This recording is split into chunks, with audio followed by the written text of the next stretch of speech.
नमस्कार, welcome to career मंत्रा 9.1। मैं अंकित यादव आपके अपने YouTube चैनल में आपका स्वागत करता हूं।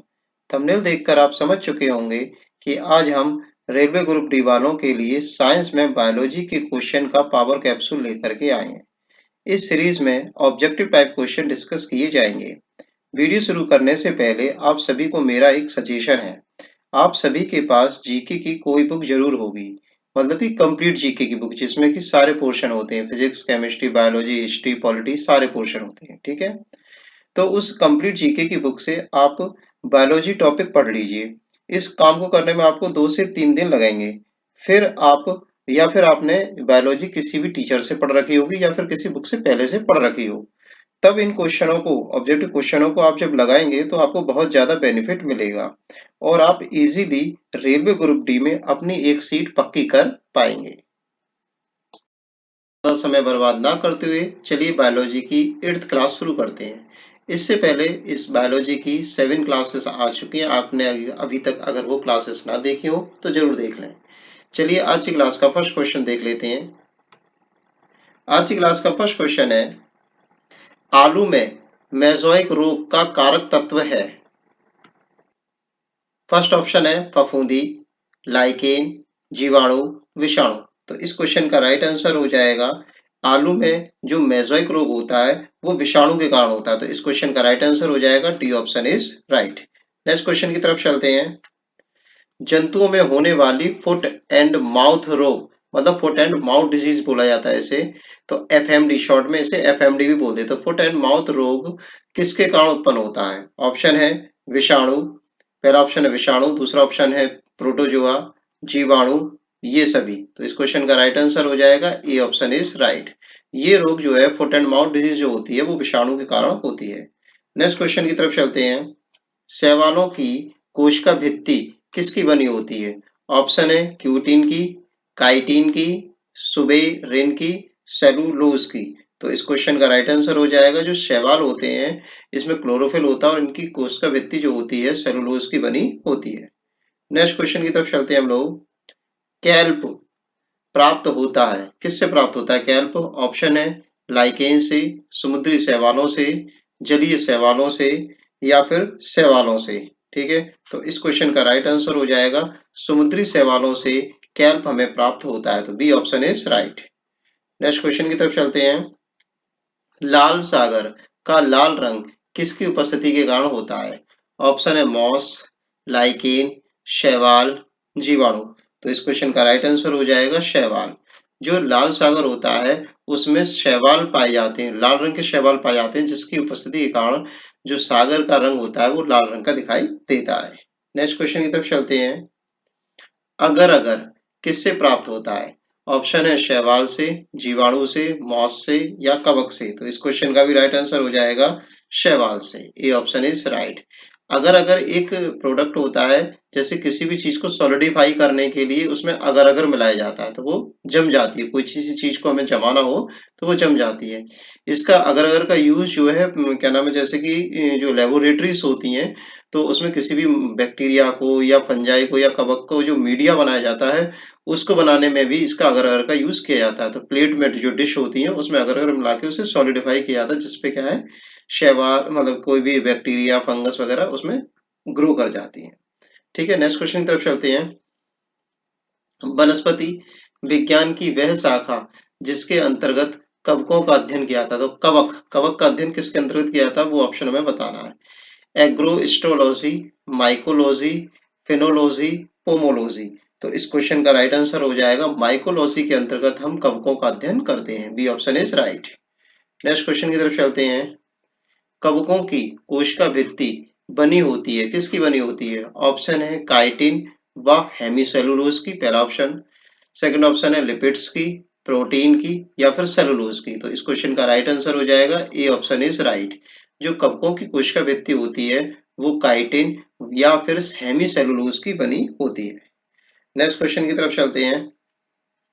सभी कवक सदैव होते हैं, कैसे होते हैं? पहला ऑप्शन है मृतोपजीवी, परजीवी, विविधपोषी, या स्वपोषी। तो इस क्वेश्चन का राइट आंसर हो जाएगा, जो कवक होते हैं वो विविधपोषी होते हैं, मतलब किसी भी तरह का पोषण वो ले सकते हैं। ठीक है, मृदोपजीवी होते हैं, परजीवी होते हैं, स्वयंपोषी भी होते हैं कवक। ठीक है, चलिए नेक्स्ट क्वेश्चन की तरफ चलते हैं।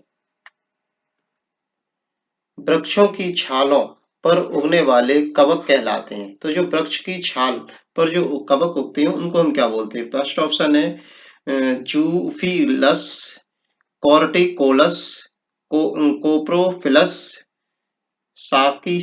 साकिसिकोलस। तो इस क्वेश्चन का राइट आंसर हो जाएगा कोर्टिकोलस। बी ऑप्शन इज राइट, कोर्टिकोलस जो है उसे बोला जाता है। नेक्स्ट क्वेश्चन देखते हैं। गोबर पर उगने वाले कवक कहलाते हैं। फर्स्ट ऑप्शन है साक्सिकोलस, जूफिलस, टरिकोलस या कोप्रोफिलस। तो इस क्वेश्चन का राइट आंसर हो जाएगा गोबर पर उगने वाले जो कवक होते हैं उनको बोलते हैं coprophilous. D option is right. Next question की तरफ चलते हैं। निम्नलिखित में से किसमें क्लोरोफिल नहीं होता है? नहीं होता है, कवक में, शैवाल में, ब्रायोफाइटा में या टेरिडोफाइटा में। तो किसमें क्लोरोफिल नहीं होता? तो क्लोरोफिल आपका कवक में नहीं होता, तो ए ऑप्शन इज राइट। कवक में आपका क्या होता है? क्लोरोफिल नहीं होता है। नेक्स्ट क्वेश्चन की तरफ चलते हैं। खाली चट्टानों पर उगने वाले लाइकेन क्या कहे जाते हैं? फर्स्ट ऑप्शन है परमेलिया, सेक्स लिटिस, सेक्सिकोलस या इनमें से कोई नहीं। तो इस क्वेश्चन का राइट आंसर हो जाएगा saxicolous. C option is right. Next question की तरफ चलते हैं। जापान में लोग किस लाइकेन को सब्जी के रूप में खाते हैं? फर्स्ट ऑप्शन है रोसेल, एंडोकार्पन, परमेलिया या ये सभी। तो इस क्वेश्चन का राइट आंसर हो जाएगा endocarpon. B option is right. Japan में लोग जो है एंडोकार्पन लाइकेन को भोजन के रूप में या सब्जी के रूप में खाते हैं। नेक्स्ट क्वेश्चन की तरफ चलते हैं। मिर्गी की औषधि किस लाइकेन से प्राप्त की जाती है? तो इसके ऑप्शन पढ़ लेते हैं। रोसेल, लैकोनेरा, एंडोकार्पन, परमेलिया। ठीक है, तो इस क्वेश्चन का राइट आंसर हो जाएगा D option is right, parmelia. Next question की तरफ चलते हैं। बीजों की प्रकृति, बीजों की जो प्रकृति होती है किस में उत्पन्न हुई है? ठीक है, मतलब कहाँ से बीज जो है, बीजों की शुरुआत हुई है प्लांट्स में। ठीक है, किस उससे? कवक, कवक में बीज होते नहीं, शैवाल में भी नहीं होते, टेरिडोफाइटा या ब्रायोफाइटा। तो ब्रायोफाइटा में नहीं होते। इस क्वेश्चन का राइट आंसर हो जाएगा टेरिडोफाइटा।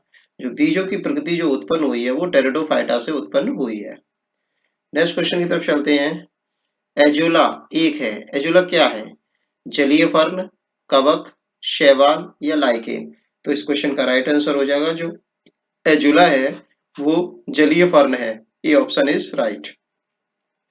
नेक्स्ट क्वेश्चन की तरफ चलते हैं। निम्नलिखित में से किसे जैव उर्वरक के रूप में प्रयोग किया था? मतलब बायोलॉजिकल फर्टिलाइजर। ठीक है, तो ऑप्शन है यूरिया, एजोला, खोई या क्लोस्ट्रीडियम। तो इस क्वेश्चन का राइट आंसर हो जाएगा B option is right. Azolla जो है आपका एक जैव उर्वरक या बायोलॉजिकल फर्टिलाइजर के रूप में यूज किया जाता है। नेक्स्ट क्वेश्चन है। सबसे अधिक क्रोमोसोम किसमें पाए जाते हैं? टेरिडोफाइटा में, ब्रायोफाइटा में, मनुष्य में या हाथियों में। तो इस क्वेश्चन क्रोमोसोम जो है सबसे ज्यादा टेरिडोफाइटा में पाए जाते हैं। तो A option is right. Next question की तरफ चलते हैं हम लोग। किस वर्ग के पौधों में बीज बनते हैं परंतु बीज नग्न रूप में होते हैं? ऑप्शन है जिम्नोस्पर्म, एंजियोस्पर्म, टेरिडोफाइटा या ब्रायोफाइटा। तो इस क्वेश्चन का सिंपल सा आंसर हो जाएगा जिम्नोस्पर्म। जिम्नोस्पर्म में बीज तो होते हैं पर वो जो बीज होते हैं वो नग्न रूपी होते हैं, मतलब खुले हुए होते हैं। नेक्स्ट क्वेश्चन की तरफ चलते हैं। सिल्वीकल्चर वनस्पति विज्ञान की वह शाखा है जिसके अंतर्गत किसका वर्णन किया जाता है? वन के विकास का, स्लिफिफाइड्स पादपों का, कवों के संवर्धन का या शैवालों के संवर्धन का। तो इस क्वेश्चन का राइट आंसर हो जाएगा सिल्वीकल्चर। जो वनस्पति विज्ञान की शाखा होती है उसमें वन के विकासों का अध्ययन किया जाता है। नेक्स्ट क्वेश्चन की तरफ चलते हैं। प्रोटीन जो कोशिका की भीतरी उपयोग की जाती है किसके द्वारा संश्लेषित होती है? ठीक है, ऑप्शन पढ़ लेते हैं। अंतःप्रदबी चालिका द्वारा, द्रव्य चालिका द्वारा, मुक्त राइबोसोम या बधित राइबोसोम। ठीक है, अब देखिए जब भी प्रोटीन की बात आ जाएगी तो अब वो किसकी बात कर रहा होगा? राइबोसोम्स की बात कर रहा होगा। तो इस क्वेश्चन का राइट आंसर हो जाएगा सी ऑप्शन इज राइट, मुक्त राइबोसोम द्वारा। ठीक है, नेक्स्ट क्वेश्चन की तरफ चलते हैं। निम्न में से बैक्टीरिया से फैलने वाला रोग है चेचक, तपेदिक, मम्स या पीलिया। तो इस क्वेश्चन का राइट आंसर हो जाएगा बैक्टीरिया से फैलने वाला रोग है टीबी, तपेदिक। नेक्स्ट क्वेश्चन की तरफ चलते हैं। मूलांकुर के अतिरिक्त पौधे के किसी भी भाग से विकसित होने वाली जड़ें क्या होती है? मूलांकर के अलावा किसी से भी जड़ें विकसित होंगी तो उसे क्या बोलेंगे? तो ऑप्शन पढ़ लेते हैं। अब स्तंभ मूल, तंतु में मूल, अपस्थानिक मूल या इनमें से कोई नहीं। तो इस क्वेश्चन का राइट आंसर हो जाएगा अपस्थानिक मूल, C option is right. Next question देख लेते हैं। मूलांकुर से विकसित होने वाली जड़ें कहलाती हैं मूसला जड़ें, श्वसन जड़ें, तंतु में जड़ें या अपस्थानिक मूल जड़ें। तो इस क्वेश्चन का राइट आंसर हो जाएगा मूसला जड़ें। यही आज की क्लास का लास्ट क्वेश्चन था। आपने अभी तक हमारे चैनल को सब्सक्राइब नहीं किया हो तो कर लीजिए, बेल आइकन पर ऑल क्लिक कीजिए, लाइक कीजिए, शेयर कीजिए और अपने साथ के किसी भी पढ़ने वाले एक स्टूडेंट को इस वीडियो को जरूर शेयर कीजिए अगर आपको ये वीडियो पसंद आई है तो। Thanks for watching video, take care, bye bye, धन्यवाद।